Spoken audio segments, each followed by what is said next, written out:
Cuarto Poder, un espacio de entrevistas, invitados especiales, análisis de la realidad nacional y la participación del pueblo. Cuarto Poder, de lunes a viernes a las 4 de la tarde, por Radio Globo.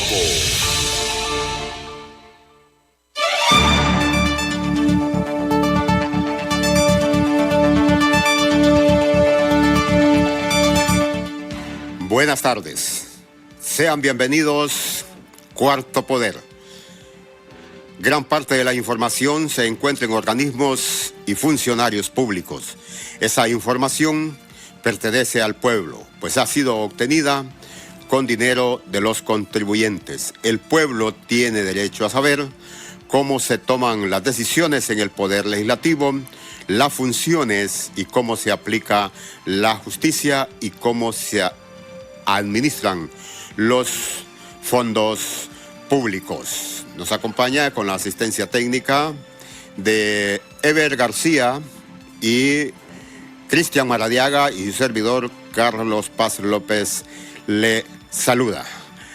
Le agradecemos también al Observatorio del Poder y a elpulso.hn. Y usted puede hacer uso de los teléfonos 2221-6800 y 2221-6801. Mucha atención a lo siguiente. Le solicitamos que ponga mucha atención. El diputado Jorge Lobo, hijo del presidente Porfirio Lobo, está denunciando que es amenazado para que se calle, y de amenazas a muerte, que le envían mensajeros para que no hable. Aquí también el llamado de atención, y nos preguntamos, es qué hace el Ministerio Público. Las personas que han denunciado amenazas en este país, los hechos se han consumado. Le estaremos detallando esta información más adelante. Mientras tanto, hemos conversado con algunos diputados de las diferentes bancadas sobre la ley de alivio. ¿Qué tanto beneficio dará a los trabajadores? Pues la perspectiva que se ha planteado es que favorecerá a 1 millón de trabajadores, aunque se cuestiona que hay 3 millones sin empleo. Pero digamos que bienvenido sea. Pero, para el diputado Reinaldo Economo, debe crearse una comisión especial para corregir los vacíos o lagunas que tiene la ley, tales como con la central de riesgos, que la persona paga, pero hasta cuando ellos deciden, pueden pasar años, pues lo liberan. Para el diputado Tomás Ramírez del Pino, socialdemócrata, la ley deuda de alivio es como ponerle oxígeno a un muerto para que viva 3 años. Lo bueno hubiera sido que estableciera un interés preferencial para los trabajadores que están endeudados. Y para el señor Harry Pantin, que es diputado y empresario, es necesario hacer cambios en el sistema bancario y financiero del país para que la clase media pues tenga oportunidad de crédito. Vamos a escuchar que manifiestan los diputados que hemos mencionado con su criterio con respecto a la aprobada ley de alivio a la deuda de los empleados públicos y privados.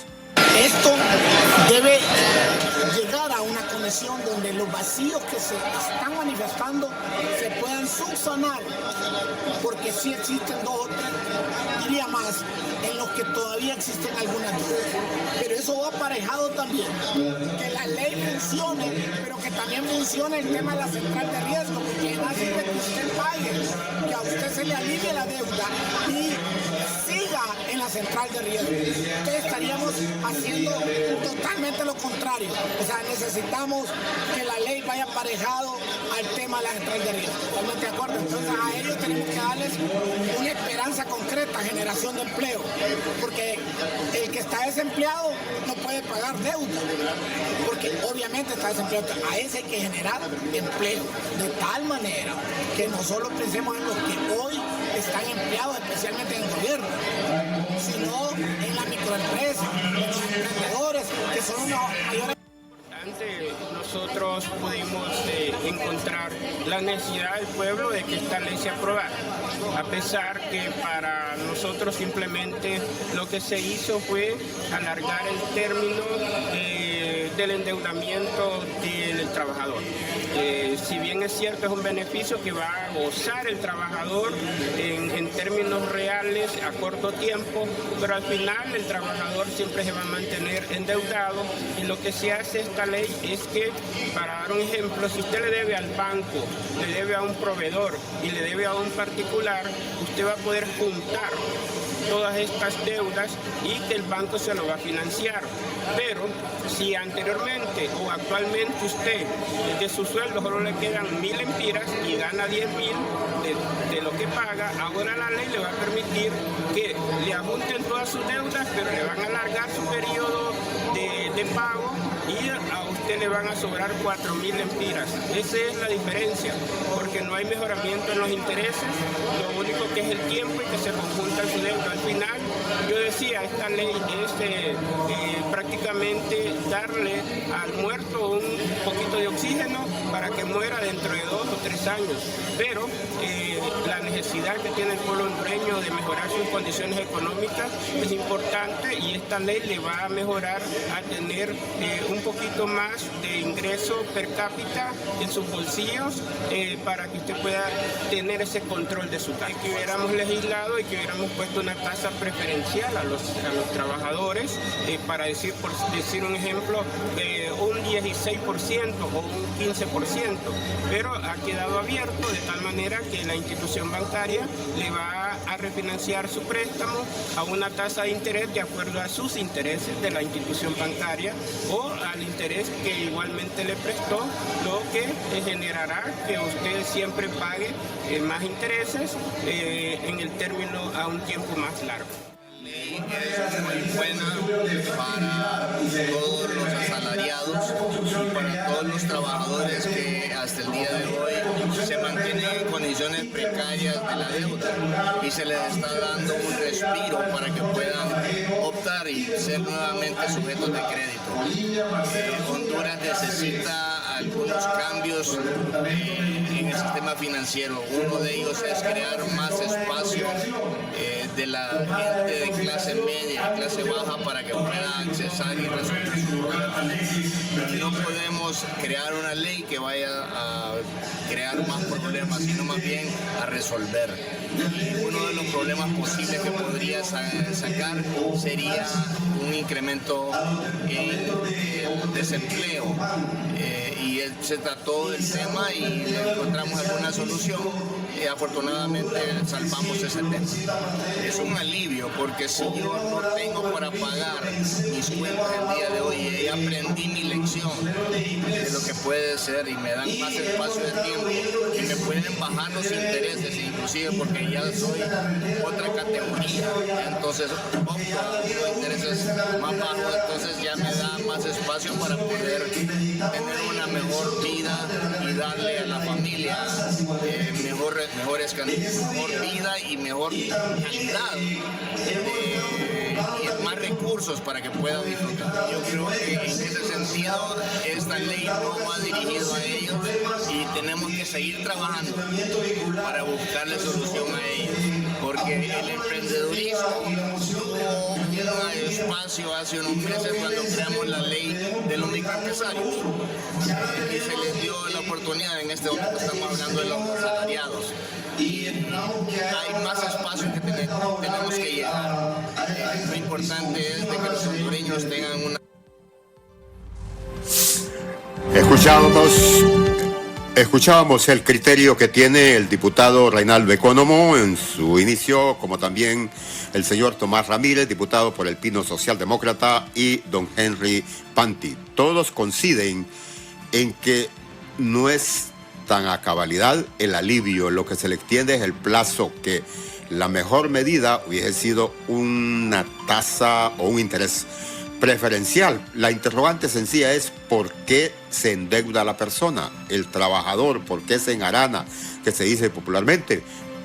La lógica, porque el sueldo no le ajusta y lleva varios años que no tiene incrementos. Pero ahí se anda con la historia, que será una corriente de dinero en la economía del país por el orden de 65,000 millones. El banco donde está la deuda con la persona lo que va a hacer es readecuarle la deuda, pero dicen que ya andan miles de personas y que todos los bancos están buscando clientes. Prácticamente sería para comprarle la deuda. Situación que veremos los resultados de aquí a cuánto tiempo. Hay que solventar el problema en primera instancia de la central de riesgo. No sé si alguien está en línea que quiera referirse al tema. Le escuchamos. Buenas tardes. Buenas tardes. Sí, aló, buenas tardes. Sí, le estoy escuchando. Dígame, ¿dónde lo escucha? Valga la redundancia. Sí, ¿me escuchabas? Sí. Bueno, mire, yo creo que realmente que da risa eso, ¿ah? Eso es como se llama una mentira más de Juan Orlando Hernández. Ya la vez pasada aprobaron, parece, otra ley similar para los empleados públicos. Y ahora vienen con esta supuesta ley. Mire, a los bancos nadie, ni el gobierno, no les puede dictar ninguna política crediticia, porque el pisto no es del gobierno, sino que es de particulares. Y esta gente no va a poner en riesgo sus ganancias, porque no es eso realmente la política bancaria. Entonces quiere decir que esta medida que supuestamente sacan ahí en un anuncio un montón de billetes que sacan de una máquina, y yo creo que esa es la peor farsa que yo he escuchado. Y usted, mire, tómeme la palabra el día que se lo estoy diciendo. Ningún efecto va a causar eso, porque en Honduras, la política, por ejemplo, bancaria sobre consumo, ya están establecidas las políticas económicas bancarias. Y si usted va a quitar pistos para producción, para producir, tampoco le van a dar pisto a largo plazo. Le agradecemos mucho por su comunicación, pero también les vamos a facilitar brevedad. Vamos a la siguiente noticia que les anunciábamos. Lo sentimos, vamos a esperar por las llamadas más adelante. El diputado Jorge Lobo ha denunciado que le envían mensajeros a decirle que se calle. Y además que ha sido amenazado a muerte, porque hay alguien que no le gusta que hable, que no critique, como lo hizo con el barco que cuesta 60 millones de dólares. Como también ahora está cuestionando los 4,000 millones que se han destinado a que administre las Fuerzas Armadas. Uno se pregunta, ¿y el Ministerio Público qué hace? ¿Qué hace? Las personas que han denunciado que lo amenazan a muerte en este país, para mencionar algunos, general Aristide González, el señor Alfredo Landaverde, Berta Zúñiga, y podemos mencionar más nombres. Berta Cáceres, corrección. Berta Cáceres. Y el Ministerio Público no se le vio tampoco la acción cuando se dieron estas denuncias. Vamos a escuchar lo que denuncia el diputado Jorge Lobo. Demostrarle al pueblo hondureño que queremos hacer las cosas bien, que queremos reivindicarnos como clase política para que se conozca la verdad, porque no podemos seguir con el ambiente de que si son o no son culpables, o sea, si son uno, sino que verdaderamente se investigue independientemente y ya de ahí para allá vendrán las acciones judiciales que puedan vertirse en esta investigación que hace. Y pregúntele a él, yo lo que sé es que muchos están atemorizados, que lo han estado amenazando. Aquí el problema es que... ¿Quién nos ha estado amenazando? Usted sabe más que yo. No, pero usted periodista, me está diputado, usted sabe cómo está la cosa. Ya sabe, lo que yo sí le digo es que a mí en mi pueblo me enseñaron que hay que hablar con la verdad y hablar de frente, controlan todo el sistema judicial, controlan el Ministerio Público, controlan la corte, los juzgados y todo. Ahí están a la experta de cualquiera, entonces tienen algún temor, porque me lo han expresado a mí ellos, pero ahora no le digo más, pero ahí al final, como le digo, y es cierto, un partido nos coloca aquí en este curul, pero es nuestra responsabilidad como hondureños responderle a la necesidad que el pueblo hondureño demanda en este momento. Ahí lo que habría que analizar es, uno, en primer lugar, lo que la MASI ha realizado, porque uno podría votar. Pero yo estoy de acuerdo que siga la MASI, pero una MASI que siga sin un acuerdo con Juan Orlando, que siga una MASI donde investigue desde todos los gobiernos, no una MASI que solo se ha dedicado a investigar casos del 2014 para atrás, sino que tiene que ser parejo la investigación. Y hoy veamos una MASI acomodada y que no vayan a decir que no tienen denuncias o pruebas, porque hubo un periodista, David Romero, que presentó las pruebas, hubieron muchas más personas que fueron a presentar el tribunal Lorena Herrera al uso público, donde fue a la MASI, le llevó las pruebas, así era el tomo que llevaba ella. Yo lo pude ver los correos donde se cruzaban, pude ver las cuentas donde un montón de información que le falsificaron la firma a ella. Ahí donde están los resultados. Nada, no pasa nada. Entonces, yo podría decir, bueno, revisemos el actual de la MASI. Ha violentado, ha cumplido con la ley, y si lo ha hecho, pues vamos a dar ese voto de confianza para que continúe. No ha pasado nada, ¿verdad? Más de las amenazas de que nos mandan emisarios ahí que nos callemos, que dejemos de estar hablando en los medios, pero no, que mi boca es libre, estamos en un país libre, soberano, independiente, donde la libertad de expresión es un derecho humano. Entonces, esto puede molestar al presidente. Entonces, ahí nos dijeron la vez pasada que habían ya nombrado 3 fiscales para cada uno, 3 para Pepe Lobo, 3 para usted, para que los investiguen y que le levanten cualquier requerimiento. De ahí, pues eso fue allá, ya hace mucho tiempo, no ha pasado nada. Ya ahora vino las amenazas a muerte, que el Ejecutivo se había dado la orden para que un escuadrón de la muerte ejecutara a mi padre, y en ese caso no podía, pues que le dieran volantín a uno. Que lo utilicen, como les digo yo a ellos, cada quien sabe si vende o no vende su dignidad, pero por lo menos Jorge Lobo su dignidad no tiene precio. Ahí no nos han callado, no.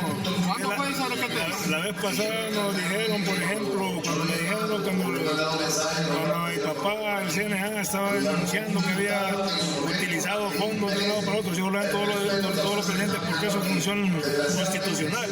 Entonces me decían a mí, pero usted no está molesto porque quieren levantar algún requerimiento. No, me han mandado a amenazar 3 veces. Le digo, esto en cualquier momento lo esperamos, más cuando sabemos que está controlado todos los entes investigativos por parte del Ejecutivo.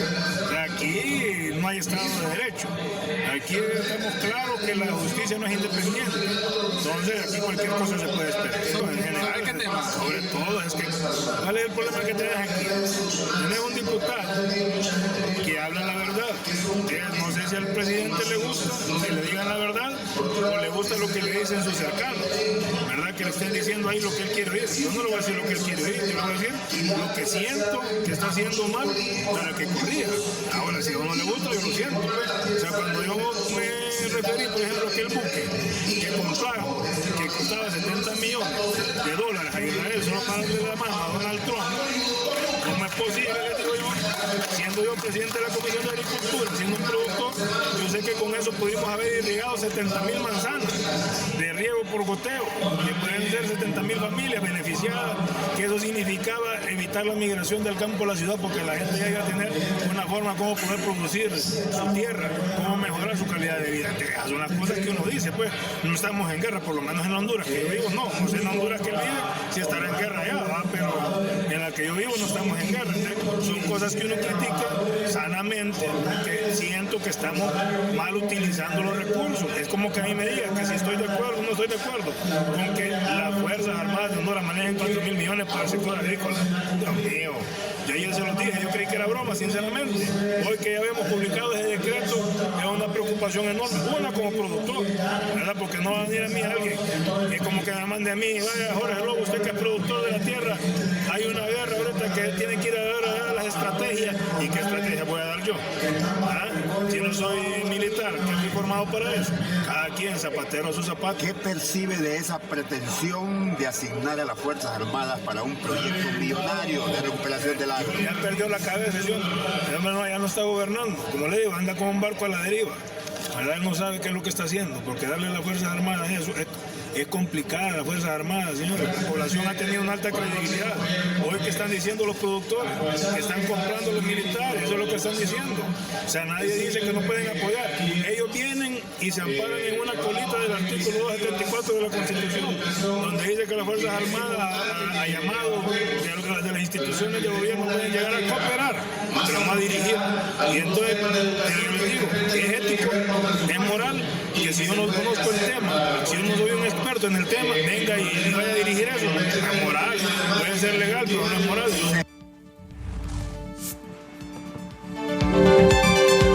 Escuchábamos al diputado Jorge Lobo, hijo del presidente Porfirio Lobo Sosa, y su denuncia que le mandan mensajeros para que se calle, pero también que ha sido amenazado a muerte por las críticas que hace el gobierno y que no está gobernando, que el país está a la deriva.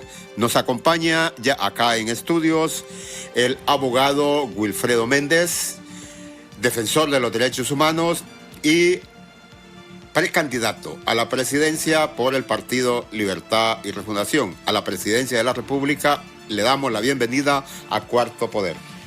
Carlos, muchas gracias, muy honrado que en estos primeros programas, y a Ocalí también por estar siempre al pendiente ahí de que uno esté a la hora y que uno puede estar acá. Muy honrado, Carlos, en estos primeros programas que, he escuchado las reiteradas felicitaciones y no me quiero quedar yo a un lado de esas felicitaciones.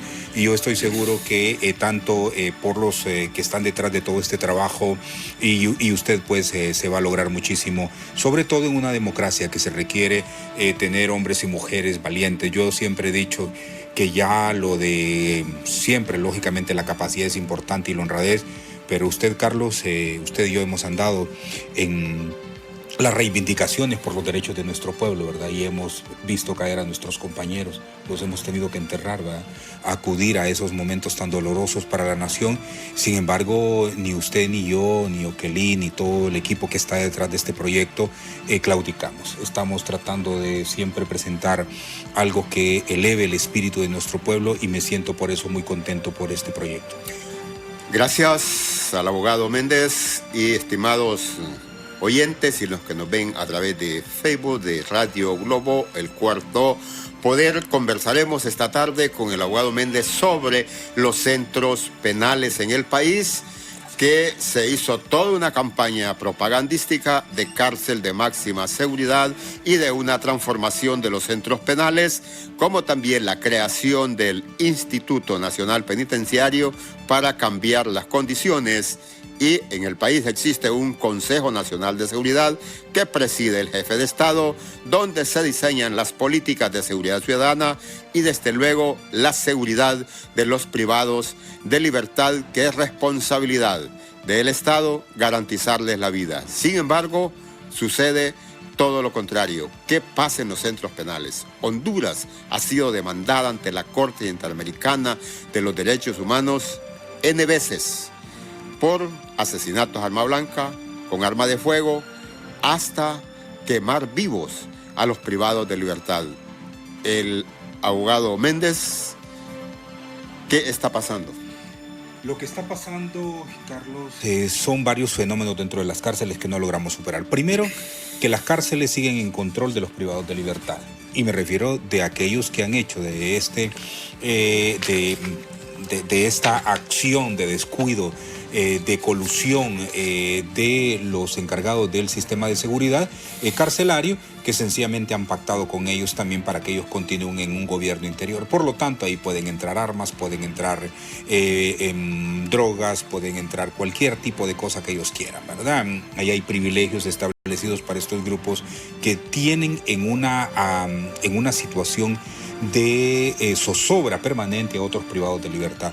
Para nosotros es muy triste, Carlos, tener personas que se nos acercan, personas que venden, que venden tamalitos, que venden tortillas de harina, a decirnos, mire, abogado, que no pudimos recoger el dinero para mandar a prisión 1000 lempiras que nos cobran para no estar molestando a mi hijo, ¿verdad? Y personas, Carlos, en esas circunstancias tenemos miles en el país. El sistema carcelario, desafortunadamente, la administración interna la siguen manteniendo los privados de libertad, que ahora hay que entrar entonces a otro nivel. Y es la colusión que existe con autoridades, con funcionarios, no me gusta decir la palabra autoridades, ¿verdad? Con funcionarios penitenciarios y de todo el sistema de seguridad que, coludidos con esta actividad criminal, incluso usan a algunos privados de libertad como sicarios, los sacan en las noches o los fines de semana o incluso durante el día para que desarrollen acciones de sicariato. Y el último elemento es lo que tiene que ver hacia afuera. Toda esa colusión interna con los privados de libertad, también lógicamente una mano tiene los hilos agarrados, y esa mano tiene que ver con aquellos que están vinculados a la actividad criminal, a distintas acciones criminales en todos los niveles, y que por lo tanto les favorece tener un sistema penitenciario en precariedad. Por eso, usted muy bien lo decía, usted se recordará hace unos años cuando tuvimos que acudir a Comayagua a aquel escenas dantescas donde murieron más de 300, si no recuerdo mal, privados de libertad calcinados, ¿verdad? Uno encima de otro. Vimos cómo los cadáveres, por ejemplo, estaban calcinados ahí, personas que se metieron a las pilas de agua tratando de protegerse, se ahogaron, y además verlos en esa forma en que estaban en ese momento le indicaba claramente que el sistema carcelario es de los abandonados.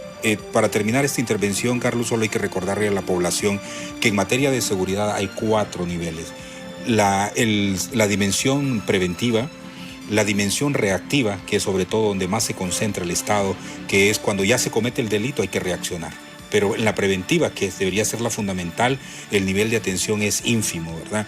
Y la reactiva, que es donde más se pone énfasis, que es cuando ya actúa la policía, cuando actúa la investigación criminal, cuando actúa el fiscal, cuando actúa ya el juez, ¿verdad? Esa dimensión se le han erogado millones de millones y aún ahí tenemos graves problemas. La tercera es la rehabilitación.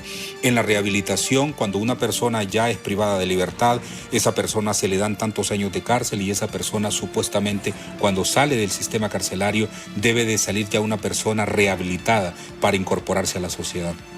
Y ese es el último momento, la incorporación a la sociedad. Hay un proceso de rehabilitación. Cuando una persona sale del sistema carcelario, el Estado tiene que darle seguimiento a esa persona para saber si se rehabilitó, si se incorporó a la sociedad plenamente. Porque la reinserción, Carlos, tiene que ver. Si usted lo condenaron, a una persona la condenaron a 20 años de cárcel, y de pronto cuando él entró a la cárcel, su hija tenía 5 años, se imagina ese momento, ya tiene 25 años, y de pronto hasta es abuelo, ¿verdad? Esa reinserción familiar, la reinserción social, que lo detesta porque viene de una cárcel, la reinserción laboral para saber si se le va a dar un empleo, ¿verdad? Entonces, esos elementos el Estado está obligado a hacerlo. Pero si estas 3 dimensiones, prevención, rehabilitación y reinserción, no tienen un nivel de importancia en la estructura del sistema de seguridad, entonces lo que tenemos es que las piezas no son compatibles, y por lo tanto el nivel de deterioro de la seguridad es un deterioro permanente. Se habla que hay un aproximado de 22.000 privados de libertad. Sí. Y 1.200 custodios para cuidarlos. Y hay recuerde que hay 3 centros de detención en batallones, ¿verdad? Y también ese elemento, y más de 25 cárceles, centros penitenciarios. Entonces, mire, y luego ver cuántos custodios hay para el cuidado, ¿verdad? Y luego también revisar la eficiencia de estos custodios en el cuidado. Y también recuerde que no solo es el tema de los custodios, sino que también si hay maestros, si hay psicólogos, si hay médicos en el sistema penitenciario, los cocineros, ¿verdad? Es decir, estamos hablando de que el sistema penitenciario tiene que tener todo un andamiaje que le permita soportar una carga de esta naturaleza. Y recuerde que tenemos un problema adicional a esto, y es que los privados de libertad prácticamente todos entran a un mismo recinto. Hasta ahora, recientemente, que los de máxima peligrosidad fueron a supuestas cárceles de máxima seguridad y ya vemos los problemas que hay. Entonces, en ese sentido, el personal que asiste a los centros penitenciarios no solo es insuficiente, sino que también bastante incompetente. Las características de un centro penitenciario. Bueno, seguramente la mayoría o casi todos los que nos están escuchando no han entrado a un centro penitenciario, entonces hay que hacer una descripción un poquito de ahí. El tema del hacinamiento es uno de los problemas gravísimos de los centros penitenciarios, ¿verdad? Reos privados de libertad durmiendo en tarimas una sobre otra, otros en el piso, ¿verdad? En pequeños cubículos, en pequeños cuadriláteros ahí prácticamente, ¿verdad? El tema del agua, el tema de la salubridad interna. Por eso hemos tenido muchas quejas a los organismos de derechos humanos de personas con enfermedades y que se va contagiando todo el ambiente ahí. El otro es el tema de la seguridad interna, ¿verdad? Personas que atacan a otro bajo terror, bajo miedo, como sabrá, pues la mayoría son personas que tienen delitos menores, pero están con personas que vienen de grupos criminales sofisticados. Y otra cosa, Carlos, también dentro de un centro penitenciario es que ahí no veo un rico, ¿verdad?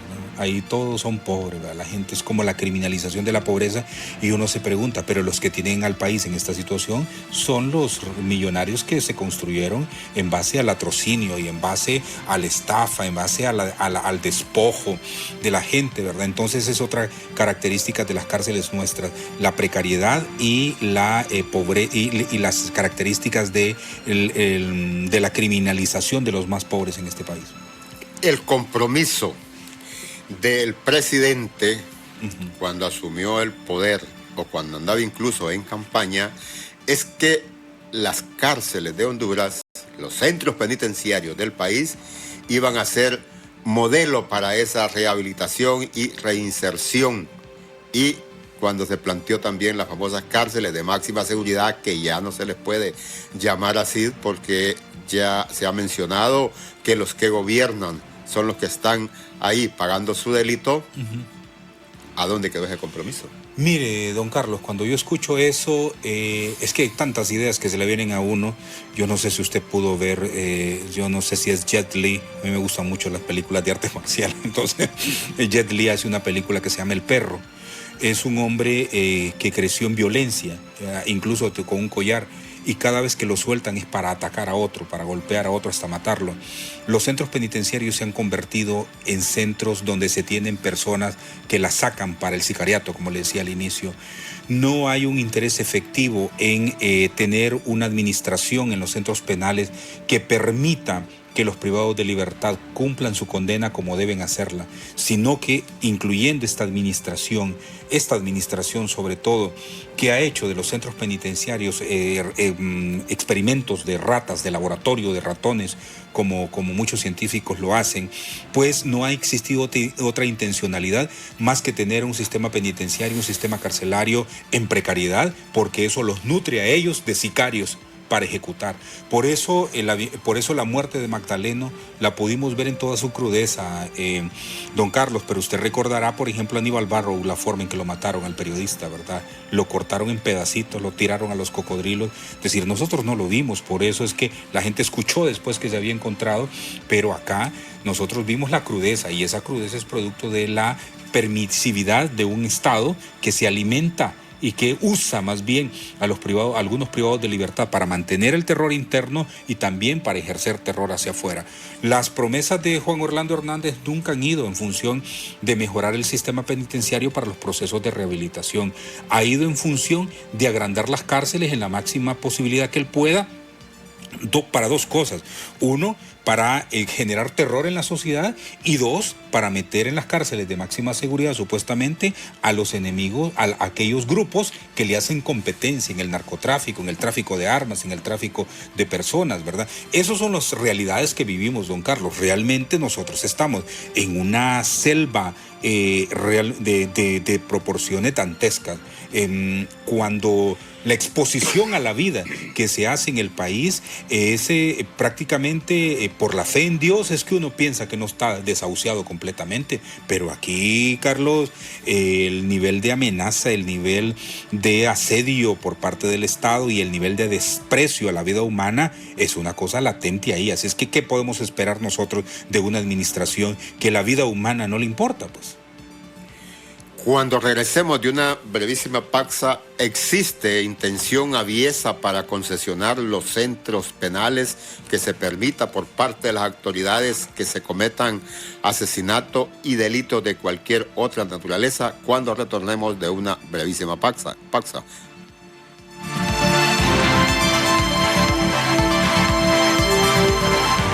Cuarto Poder, un espacio de entrevistas, invitados especiales, análisis de la realidad nacional y la participación del pueblo. Cuarto Poder, de lunes a viernes a las 4 de la tarde, por Radio Globo.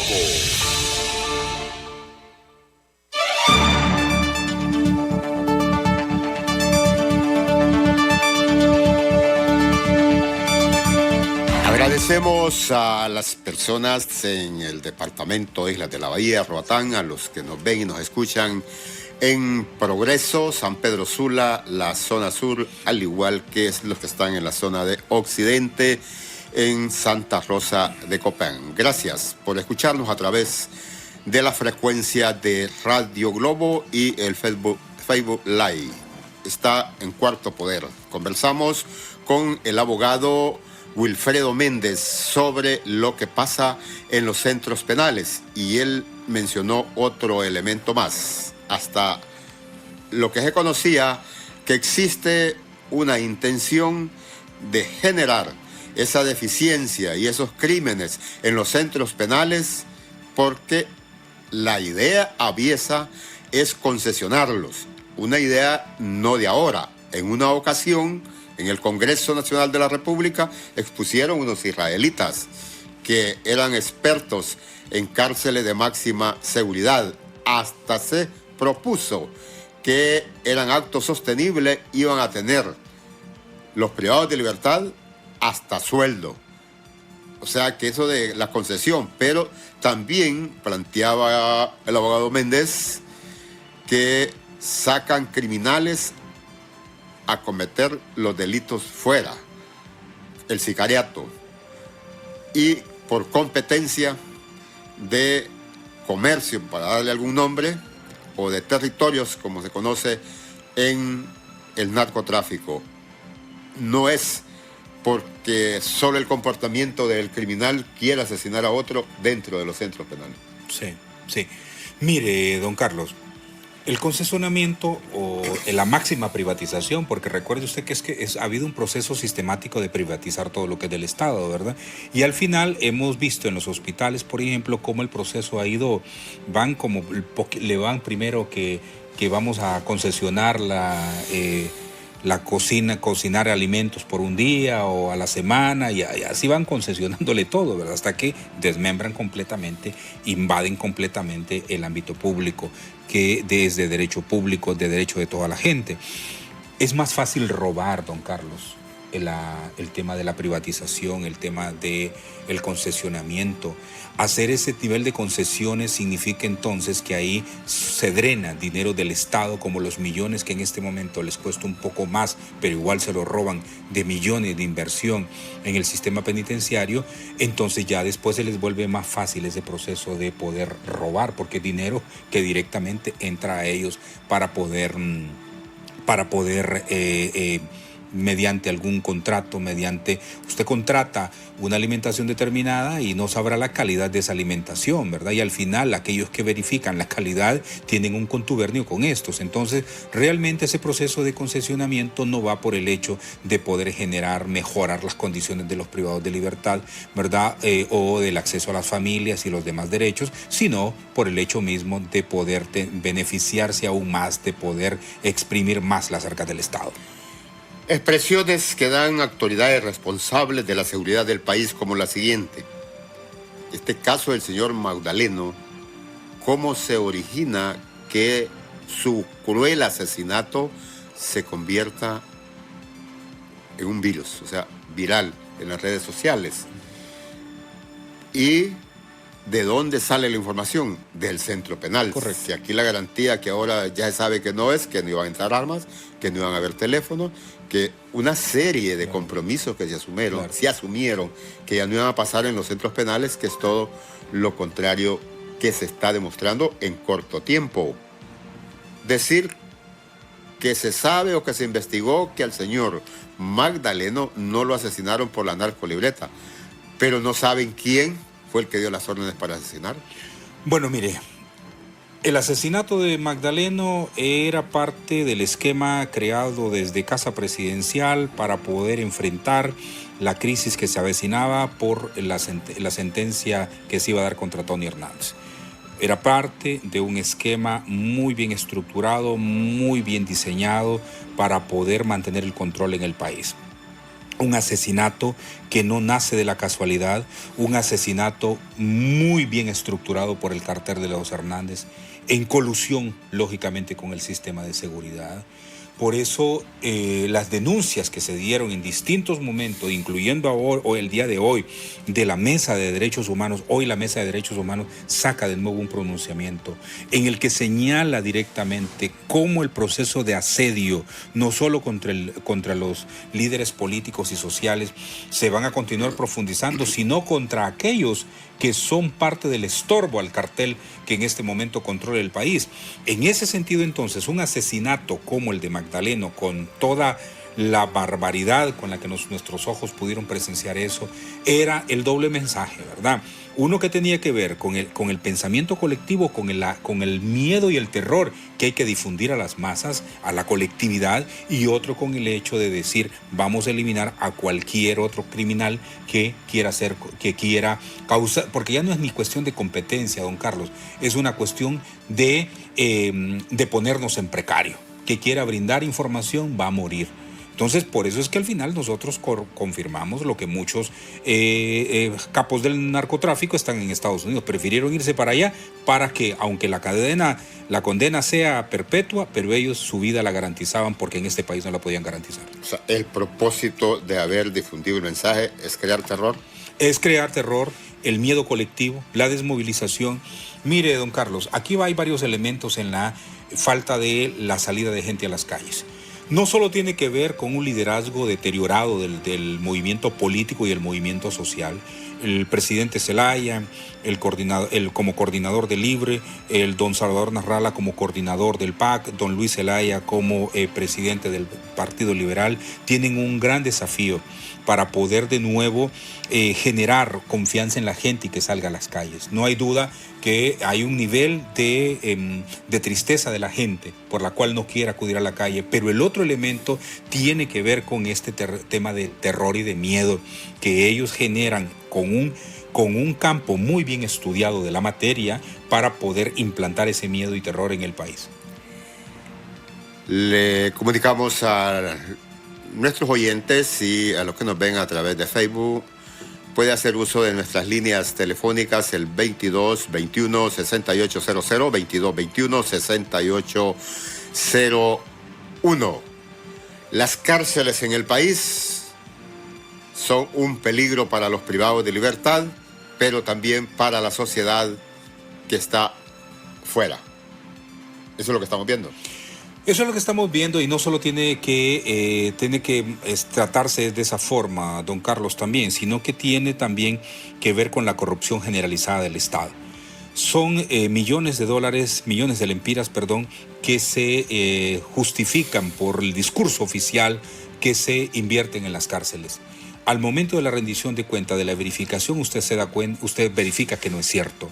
Luego usted dice, ¿cómo es posible que hayan incompetentes en la administración de las cárceles, en el instituto penitenciario, que no tienen la capacidad, que no tienen la formación, que no tienen el compromiso para poder ejercer un proceso de rehabilitación adecuado y un proceso también que en el marco del sistema de seguridad contribuya a disminuir la inseguridad en el país? Esas son cuestiones que nosotros solo podemos confirmar por el hecho de la colusión que existe y en ese caso pues es parte de un esquema estructurado, dirigido desde el propio Estado, donde el terror, el miedo y la corrupción se mantienen en todos sus niveles para mantener el control de la población.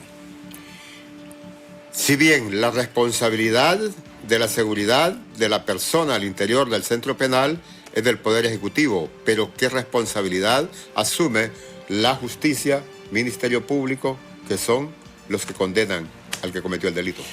Bueno, mire, el Ministerio Público se ha dedicado en los últimos años a investigar a los enemigos del gobierno en el poder. Y ese Ministerio Público procesa así a líderes sociales en esa misma línea de pensamiento, y luego a otros que van a ir a las cárceles por delitos privados cometidos. Esos, pues, en definitiva, no hay un nivel de atención de parte de ellos para que la sentencia, para que al final el castigo a una persona que cometió un delito mande un mensaje claro a la población. Y así ve usted que los grandes casos de corrupción pues realmente son una burla a la población hondureña. Ahí están todos los pandoros, ahí está Mauricio Oliva, que más bien detuvo un proceso de investigación en contra de él, y encontrará muchísimos más multimillonarios de este país que también han sido denunciados, y usted ve que no pasa nada. Luego se va a la Corte Suprema de Justicia, y ahí el mismo formato aplicado de los magistrados de la Corte Suprema de Justicia, que va en una línea directa para darle órdenes a los magistrados de apelaciones, a los jueces. Y usted recuerda a Echenique, ¿verdad? Echenique, el juez Echenique denunció que a él se le había llamado por parte del presidente del Consejo de la Judicatura, el subcoordinador, como una orden directa de Juan Orlando Hernández para dictar una sentencia en contra del periodista director de esta casa de radio que hoy guarda prisión. Entonces, cuando revisa, y luego vamos a ver a la Policía Nacional, a las Fuerzas Armadas, y vemos también al Ministerio del Interior en un proceso de colusión directamente articulado. El problema gravísimo que tenemos dentro de todos los problemas que tenemos es que tenemos una estructura criminal gobernando. Es que tenemos una estructura criminal que no se toca el más mínimo de los atisbos de conciencia para eliminar, para neutralizar, para poder matar. Ese es el problema, Carlos. Nosotros estamos ante una situación, como le decía hace un momento, de barbarie, impuesta con todas las características de una dictadura, que si es necesario matar cuando sea necesario, lo va a hacer. Y ese es el comportamiento que tenemos. Condiciones que deben de generarse, abogado Méndez, para esa lucha de poder reformar un sistema judicial en el país que el pueblo lo ha venido demandando por décadas. Mire, don Carlos, yo integré un tribunal seleccionador de magistrados, ¿verdad? En todo este proceso de cooperación, de la cooperación española. Yo participé en la elaboración de la ley de la Junta Nominadora de Magistrados de la Corte Suprema de Justicia. Yo participé en los acuerdos del 2000 para que hablaban de la transformación en el siglo XXI, y donde el sistema de justicia era parte fundamental en ese proceso de reforma. Todo ha sido mentira, todo ha sido fraude, todo ha sido manipulación, todo ha sido para que el sistema de justicia mantenerlo de rodillas. Don Carlos, la Constitución de la República nuestra, que el 2009 se rompió, que para mí no existe una constitución sino acuerdos políticos aquí. Esa constitución está sometida por la legislación secundaria. Esa legislación secundaria es la que prevalece. La constitución misma en materia de seguridad, su enfoque hasta las políticas públicas aplicadas en visión de país y plan de nación, usted puede denotar la precariedad. Entonces, cuando hablamos de reformar el sistema de justicia, no lo va a hacer por la vía de la nueva ley, no lo va a hacer por la vía de la nueva constitución, no lo va a hacer por la vía del nombramiento de otras personas, comisiones, interventoras o lo que sea. Aquí hay que hacer una refundación completa, aquí hay que hacer una reforma absoluta, aquí hay que cambiar completamente a los distintos poderes del Estado. ¿A dónde va a ir usted, don Carlos, para decir mejoremos el sistema de seguridad? ¿A quién, por ejemplo, le va a dar usted que administre las cárceles, que conduzca las cárceles para la rehabilitación de los delincuentes y para que los verdaderos criminales paguen? ¿Dónde va a ir? ¿Dónde va a ir? Ni siquiera puede ir a la iglesia evangélica cuando usted ve que las cúpulas de las iglesias evangélicas traicionan a su pueblo. La timoratez, lo timorato de la iglesia católica, de la cual yo profeso. Pero los jerarcas en el más alto nivel no tienen el valor suficiente para decir en el control criminal que estamos. ¿Dónde vamos a acudir, don Carlos? El problema que nosotros tenemos en este momento es que el crimen controlando de esta forma, nosotros no podemos hacer parches, tenemos que hacer una reforma profunda del Estado. Y en esa reforma profunda del Estado, hombres y mujeres honestos, valientes, personas con capacidad, debemos asumir responsabilidades con el valor necesario para poder ejercer esos procesos de cambio. De lo contrario, don Carlos, no hay forma en que nosotros salgamos de este asunto. Los que creemos en Dios, a orar por nuestras vidas y por la integridad de nuestras familias y porque mejore la nación, a luchar en las calles como se debe, pero teniendo la claridad que la lucha que nosotros hagamos, lógicamente se puede pagar con nuestra propia sangre. Condiciones, lucha de calle.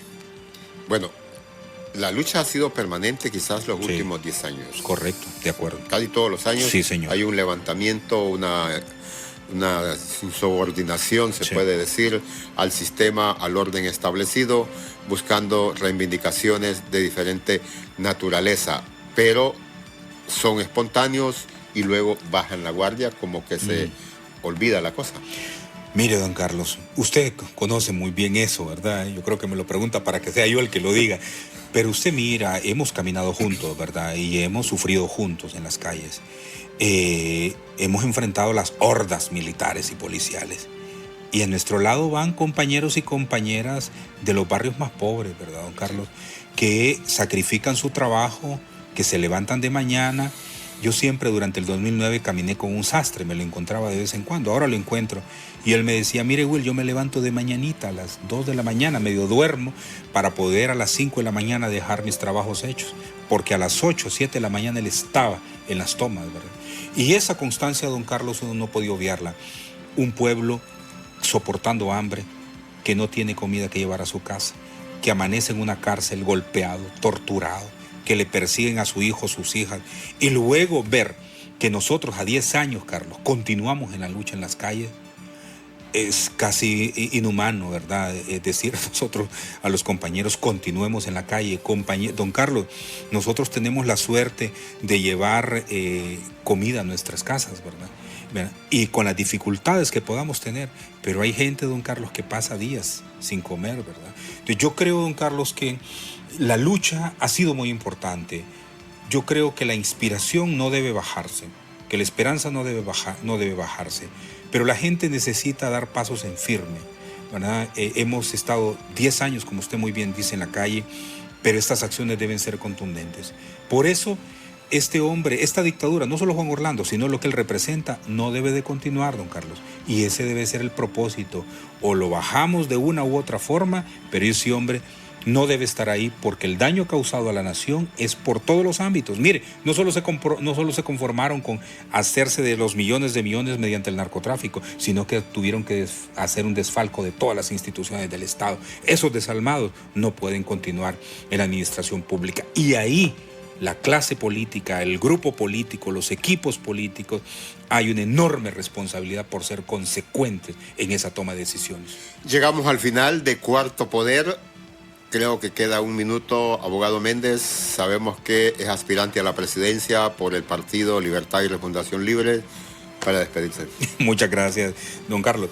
Mire, primero agradecer y siempre saludar a los seguidores de las redes sociales, que a veces me dice la gente, acuérdese de saludarlos porque la gente está muy al pendiente. Agradecer mucho, don Carlos, y siempre mencionando que lo más importante es que nosotros continuemos con esperanza, con ahínco, con decisión, que hemos de triunfar, que nuestra vida no tiene sentido si no seguimos luchando para cambiar este sistema de injusticia, para que podamos nosotros heredarle no solo a nuestros hijos e hijas, nietos y nietas, sino a las generaciones que vienen, una patria que de verdad ellos puedan construir sus vidas. Que nosotros, don Carlos, seamos esa referencia en la historia cuando digan, esa generación de estos años fueron los que generaron en estas décadas el cambio sustancial a costa de sus propias vidas.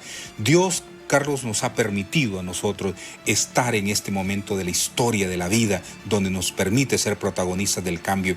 No importa si somos campesinos, obreros, si somos médicos, si somos abogados, arquitectos, arquitectas, pastores, sacerdotes, no importa dónde estemos. Lo importante es que nosotros no bajemos nuestro nivel de compromiso con la nación para que hombres y mujeres de bien puedan ser los que en el futuro estén al frente y que nosotros hayamos limpiado de toda la corrupción que en este momento tiene de rodillas a nuestro país, con criminales gobernando en la presidencia, no solo en la presidencia de la República, sino en toda la entidad estatal. Muchas gracias, don Carlos, muchas gracias al programa Cuarto Poder y muy honrado de haber estado acá, y un saludo a todo el pueblo hondureño. Gracias por haber estado con nosotros. Agradecemos al Observatorio del Poder y le invitamos a que visite elpulso.hn. Yo solo le diré que la naturaleza hace siglos nos liberó el entendimiento. No le pongamos grilletes. Con la asistencia técnica de Ever García y Cristian Maradiaga, su servidor Carlos Paz López, les agradecemos haber estado con nosotros y dejarnos llegar hasta su hogar. Buenas tardes.